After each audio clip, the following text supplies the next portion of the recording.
1999 and Big Daddy. Buck, what made you choose this movie? Great transition. I mean, I've been a lifelong Sandler fan. He's probably one of my biggest inspirations. Like, I remember for as far back as I can remember, I was watching Adam Sandler stuff.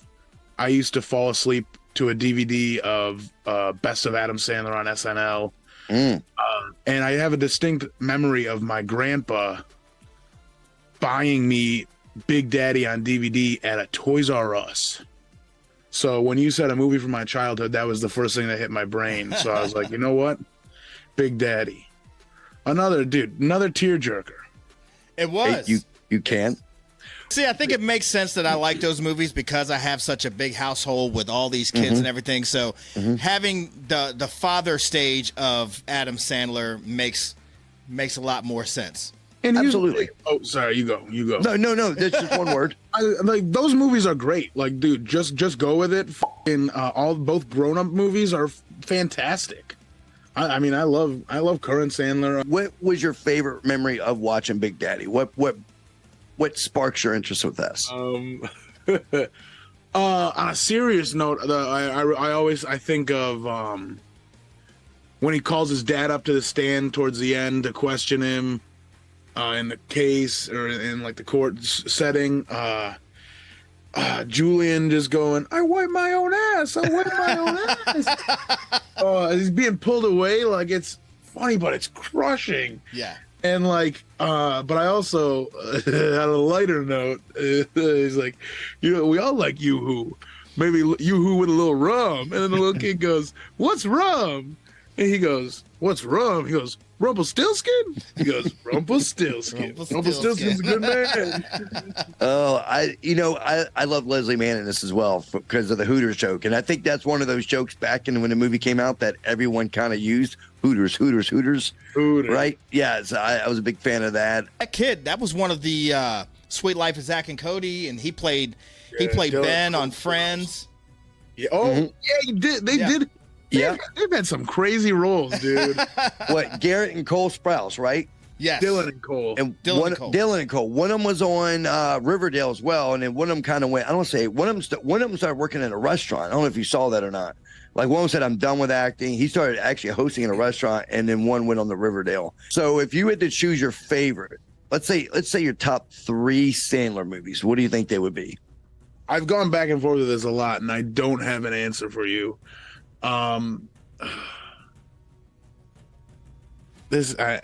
Click is in there, believe it or not.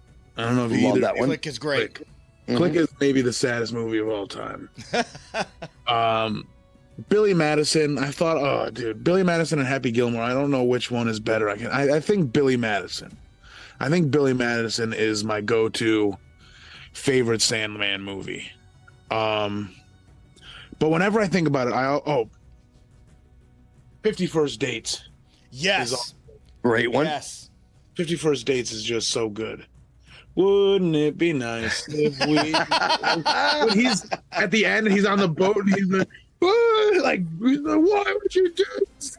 And it's a sign to turn around, dude. 50 First Date. How many times do you think he got arrested in real life? Like, if that was real life, how many times do you think he's gotten a police call in the morning time when his wife wakes up? When Drew wakes up, she has to call the police every morning, right? There's no way she's going to watch that VH and go, I'm good with this. Dude. Right? There's got to be a charge or 2 hanging, right? I don't know, maybe. Shoot. So 51st, you said Billy Madison, 50 First Dates. This is subject to change, but Billy Madison, 50 First Dates, Click is what I'll give you right now. Okay. All right. I think those are 3 outstanding choices. Ruckus, do you have a thought process in there? Where would you go? I have a top 5. I can't say really 3. It has to be 5. So Happy Gilmore for sure. You really thought this out? All right. Yeah. I thought it out right now. Happy Gilmore, of course. The Wedding Singer. Grown Ups.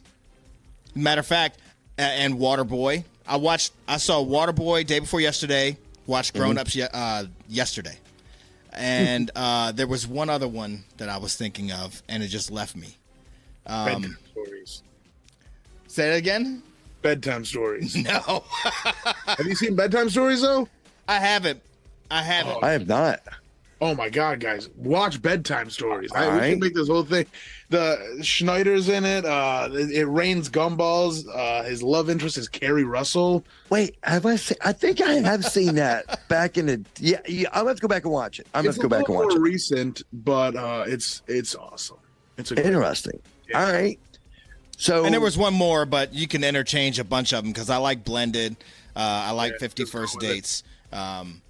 You know, just go with it. Yes, that's what it was. Just Go With It was a good one, Yes. right? What about his recent? Did anybody see The Cobbler? I saw The Cobbler one time. I don't really remember much of it. I loved it. I love The Cobbler. I will be honest with you. My favorite of all the Adam Sandler movies is Funny People.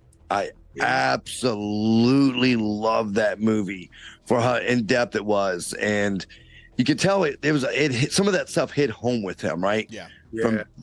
So big fan of that, and then of course Uncut Gems was phenomenal, and I'm going to throw Billy Madison in there at the end. Adam Sandler married the waitress from this movie. That is his wife, Jill Sandler. Oh, yeah. That was that's how they met. She was when the little boy went and he asked for something when they're watching the Jets game on Monday Night Football. So yeah, that's how he met his wife. I absolutely love this movie. I'm glad you chose it. Any final thoughts on this one, Puff? Final thoughts? Yeah. I don't know. It's a great movie. Shout out to Scuba Steve. Hip Hop Anonymous. Steve. Hip Hop Anonymous. Lamb and tuna fish. What, spaghetti meatball? Will somebody give the kid a Happy Meal? Steve Buscemi calling his dad. He's like, I'll give you a crew cut when Rob Schneider takes him with a crew cut. I hate my dad. It's not. It's Stop yelling at me. forgive your dad. It's not his fault. I hate my dad. Oh, that was Beautiful. great. Everything about it, man. There's so many little good fucking parts of this movie. When he asks him what he wants for lunch, and he just asks for 40 packets of ketchup, and he's just eating ketchup off of a plate. Oh man, A lot of detailed intricacies that kind of give you a little small pop, right? Like that was Frankenstein. funny, right? He's throwing the stick down. You know, when he threw the stick down, the guy that fell over it was screaming. That was actually Adam Sandler voicing that screaming guy that falls. oh really? Yes. And then Scuba Steve was actually a real toy, inspired by a real toy that Sandler had when he was a kid. And that real toy is actually in the movie hidden as an Easter egg. Really? So I won't tell you where, wow. but if you ever watch it again, try to look for it. If you can't find it, you can always cheat by going to IMDb and checking that out. I was gonna say you did a deep dive for some Easter eggs. I will say this: the little boy that he was talking to when he was talking about Yoo-Hoo and rum and the Yoo-Hoo, Yeah. the little boy said Rumpelstiltskin. That kid was actually in School of Rock. Yeah, Where he I was like, he's very You familiar. mean He's better. we're not in the band? Like, we're not in the band? Hold up now. Just because you're not in the band doesn't mean you're not in the band. Did you was like a soundstage director in the School of Rock or something? So Big Daddy came out June 25th, 1999, had a $34 million budget, 41 million opening, and back when movies did over 100 million, it was considered a blockbuster. Yep. This one did 164.